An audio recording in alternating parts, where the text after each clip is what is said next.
आई है जो न सिर्फ कानून के शासन को मजबूत करती है बल्कि इस खूबसूरत पहाड़ी राज्य की प्राकृतिक विरासत को भी बचाने की दिशा में एक बड़ा कदम माना जा रहा है। हिमाचल प्रदेश हाई कोर्ट ने सरकारी और वन भूमि पर अवैध कब्जों को लेकर एक ऐतिहासिक फैसला सुनाया है। भू राजस्व अधिनियम की धारा 163A को असंवैधानिक करार देते हुए कोर्ट ने इसे पूरी तरह से रद्द कर दिया है।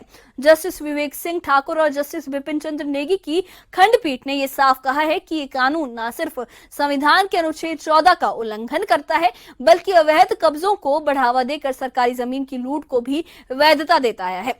कोर्ट ने सरकार को 28 फरवरी 2026 तक सभी अवैध कब्जे हटाने का सख्त आदेश दिया है। ये फैसला हिमाचल की हरियाली, पर्यावरण और पब्लिक ट्रस्ट की रक्षा के लिए एक मील का पत्थर साबित हो सकता है। आइए इस खास रिपोर्ट में हम आपको बताते हैं कि ये मामला क्या है, इसका असर क्या होगा और कैसे ये फैसला हिमाचल की जमीन और जंगलों को नया जीवन दे सकता है। आखिरकार कोर्ट ने क्या फैसला सुनाया है, इसका क्या असर होगा, इसमें क्या एक्शंस लिए जाएंगे, क्या है ये पूरा मामला, देखिए इस खास रिपोर्ट में।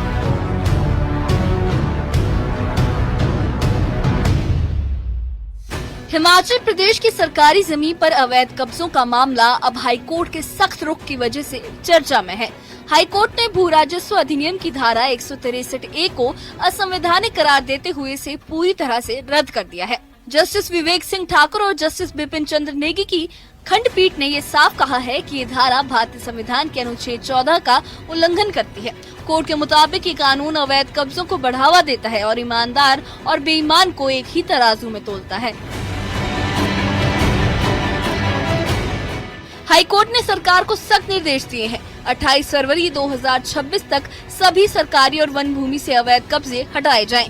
कब्जाधारियों से न सिर्फ बेदखली की लागत वसूली जाएगी बल्कि खाली की गई जमीन की तारबंदी भी उनके खर्च पर होगी। कोर्ट ने ये भी आदेश दिया है कि जहां फलदार पेड़ हैं, वहां फलों की नीलामी की जाए। अगर नीलामी संभव न हो तो फल वन्य जीवों के लिए छोड़ दिए जाएं। इस मसले की पृष्ठभूमि को समझे तो 1983 से हिमाचल सरकार ने कई नीतियां बनाई जिनमें अवैध कब्जों को नियमित करने की कोशिश की गई। 4 जुलाई 1983 की नीति के तहत 5 बीघा तक के कब्जों को महज 50 रुपए प्रति बीघा की मामूली राशि पर नियमित करने का प्रावधान था। 5 से 10 बीघा के कब्जों पर बाजार मूल्य का 3 गुना और 10 से 20 बीघा के कब्जों पर 10 गुना जुर्माना लगाया जाता था। 20 बीघा से ज्यादा के कब्जों के लिए सीधे बेदखली का नियम था। 1987 से इस नीति में बदलाव हुआ और 30 अगस्त 1982 को कट ऑफ तारीख तय की गई। इसके तहत सिर्फ 30 जून 1970 से पहले के कब्जों को नियमित करने की बात की थी। 2002 में तत्कालीन धूमल सरकार ने धारा 163A लागू